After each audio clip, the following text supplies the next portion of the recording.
Okay, 3.2 exponential and logistic application now. So the first problem says there are currently 15 frogs in a large pond. Now keep in mind every equation is going to be a b to the x. So when you hear the initial starting amount, that always goes for a. The frog population grows exponentially, tripling every 8 days. So I'm going to have to put t over 8 here, or x over 8. And that's my exponential equation.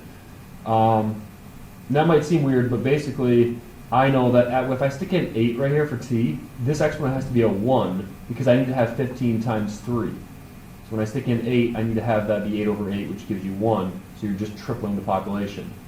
So whenever you hear tripling every so often, that every so often number goes here. And then the tripling or whatever, it becomes your growth factor. So then, how long will it take there to be 200 frogs? We would plug in 200 right here, and we would just solve this, right? Divide both sides by 15. And then you have 200 divided by 15 equals 3 to the t over 8. Now this is where I would change it into log form, so I would do log base 3 of 200 over 15 equals t over 8. Multiply both sides by 8. The 8's cancel. And that's your answer right there. I'm going to plug that in with my calculator. So that would be 8 log base 3. So I'm going to type in 8, and I'm going to go to alpha window. Log base is 5. It's log base 3 of 200 divided by 15. And that should give you my answer, which is 18.86 days. And I'm not sure if they want you to round that to 19 or not. So you might have to try 19 right here. I'm not sure. Webwork's not working for me right now, but try one of these. And if that doesn't work, keep the decimal rounded to 3 or 4 decimal places. But obviously it happens in the 18th day when the population reaches 200, so it might want 19 days.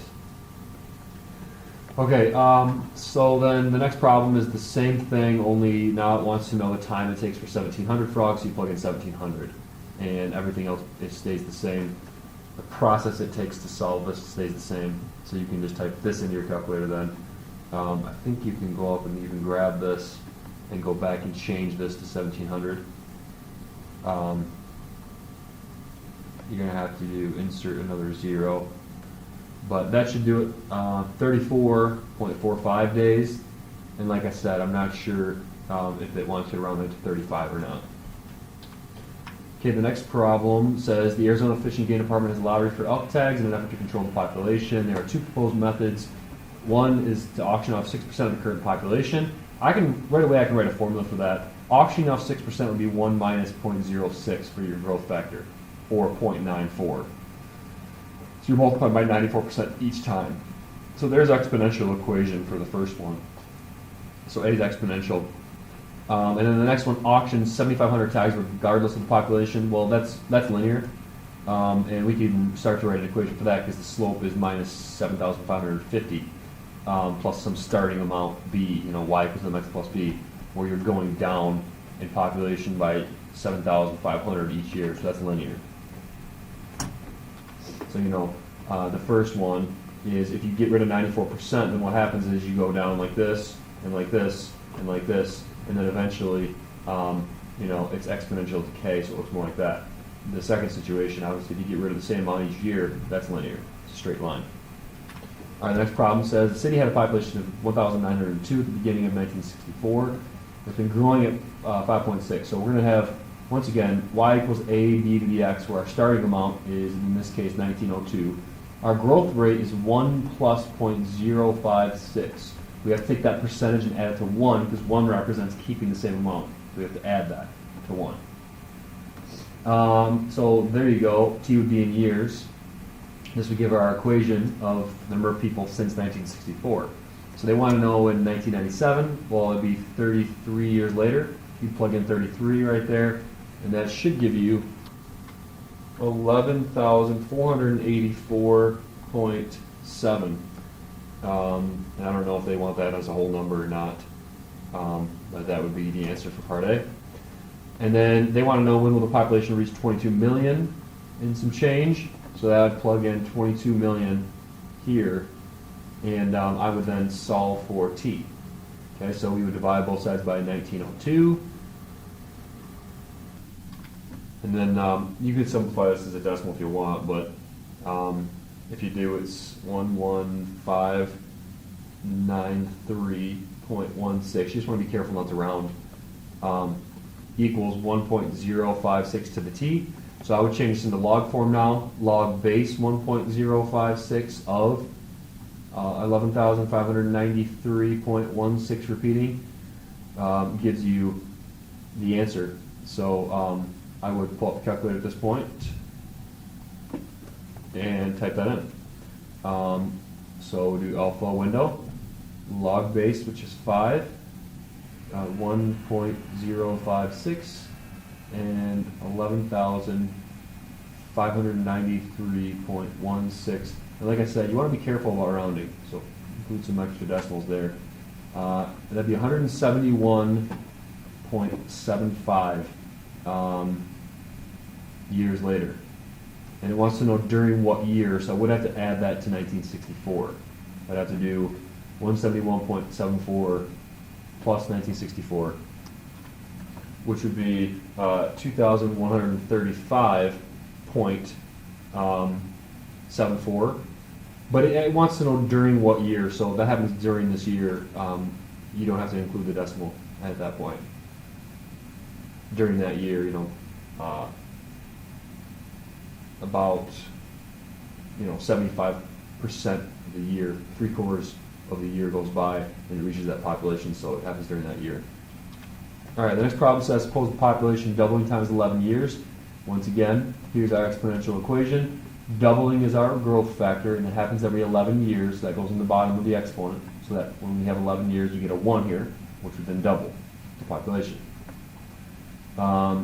So we want to know the annual growth factor B. Well, I can change this into 2 to the 1 over 11 to the x.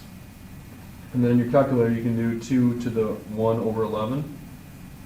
And make sure you put that exponent in parentheses on most calculators. And that should give you 1.065 to the x. And there's your B right there.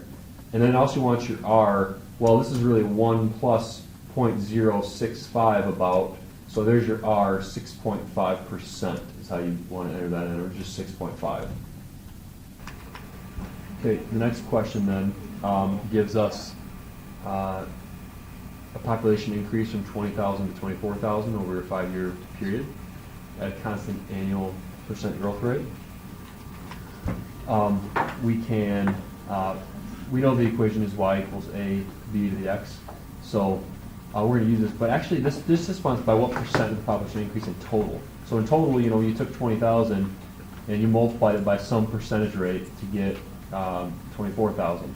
So just take 24,000 divided by 20. So 24 divided by 20 basically is 1.2.